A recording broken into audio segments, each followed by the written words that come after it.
Ada luka yang tidak selalu harus dilawan. Ada pengkhianatan yang tidak perlu dibalas. Episode ini tentang diam dan tentang karma yang akan bekerja. Jika ceritanya terasa dekat, jangan lupa subscribe. Kita lanjutkan kisahnya bersama.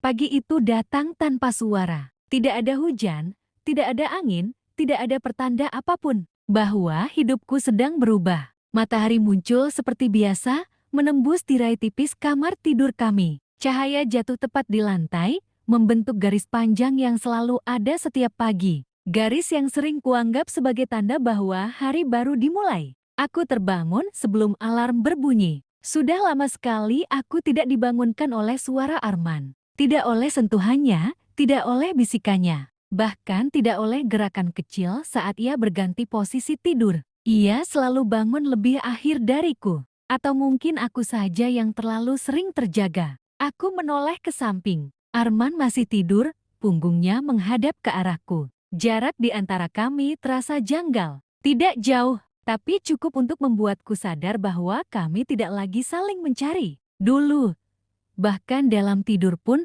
kami saling mendekat tanpa sadar. Sekarang, jarak itu seperti keputusan yang diambil tubuhnya sendiri. Aku menatap wajahnya lama. Wajah yang dulu selalu membuatku merasa pulang. Kini, wajah itu hanya terlihat seperti seseorang yang kebetulan berbagi ranjang denganku. Aku bangun perlahan, tidak ingin membangunkannya. Aku mengambil selimutnya yang sedikit terlepas, menutupkannya kembali. Kebiasaan kecil yang belum bisa kuhentikan. Meski aku tahu, perhatian seperti ini sudah tidak lagi ia sadari. Di kamar mandi, aku menatap bayanganku sendiri di cermin. Wajahku terlihat baik-baik saja. Tidak ada tanda perempuan yang sedang terluka. Rambutku rapi, mataku tidak sembab, seolah aku benar-benar bahagia. Padahal, ada sesuatu di dalam dadaku yang tidak lagi utuh. Aku turun ke dapur dan mulai menyiapkan sarapan. Semua kulakukan dengan gerakan yang sama setiap hari. Nasi hangat, telur, sayur sederhana, dan kopi hitam tanpa gula, kopi kesukaan Arman. Ia selalu bilang kopi pahit membuatnya tetap sadar. Ironis, karena belakangan ini justru aku yang merasa terjaga. Sementara ia tenggelam dalam dunianya sendiri. Saat kopi hampir siap, ponselku bergetar di atas meja. Sebuah pesan masuk dari nomor yang sudah lama tidak muncul. Ren, kamu masih nulis? Aku lagi butuh penulis lepas. Kepikiran kamu. Aku membaca pesan itu berulang kali. Jantungku berdetak sedikit lebih cepat. Bukan karena tawaran pekerjaan itu, tapi karena pengingat tentang diriku yang dulu. Kirana yang punya dunia sendiri. Kirana yang hidup dari kata-kata. Kirana yang percaya bahwa mimpinya layak diperjuangkan. Aku mengetik balasan, lalu menghapusnya. Mengetik lagi, menghapus lagi. Aku belum siap menjawabnya. Langkah kaki terdengar dari arah kamar. Arman muncul dengan kemeja rapi, jam tangan mahal, dan aroma parfum yang tidak pernah ia pakai saat di rumah. Aku menoleh sekilas, lalu kembali ke panci. Pagi, katanya singkat. Pagi, jawabku juga singkat.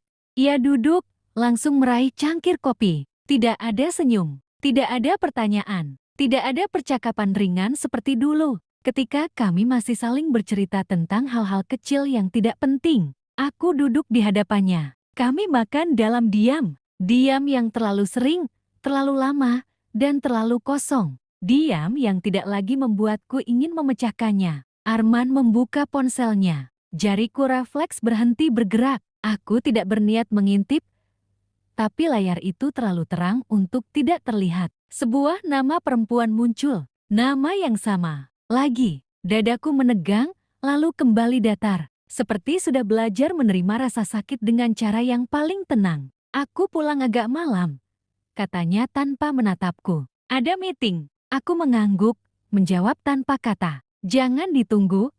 Tambahnya, aku kembali mengangguk yang entah Arman tahu atau tidak. Bibirku terlalu keluh untuk sekedar mengucap sepatah kata. Dulu, kalimat itu membuatku cemas. Aku akan menyiapkan makan malam lebih rapi, menunggunya sampai larut, memastikan rumah tetap hangat. Sekarang, kalimat itu hanya terdengar seperti pengumuman biasa. Tidak ada lagi yang ingin kutunggu. Ia pergi tanpa berkata apa-apa lagi, apalagi sentuhan. Pintu tertutup, langkahnya menjauh. Rumah kembali sunyi. Aku membereskan meja makan, mencuci piring, menyapu lantai. Semua kulakukan pelan, seolah jika aku bergerak terlalu cepat, sesuatu di dalam dadaku akan runtuh. Siang itu, aku duduk di ruang tamu. Laptop lama tergeletak di atas meja. Aku menyalakannya. Layar menyala putih, bersih, kosong. Seperti hidup yang bisa dimulai ulang.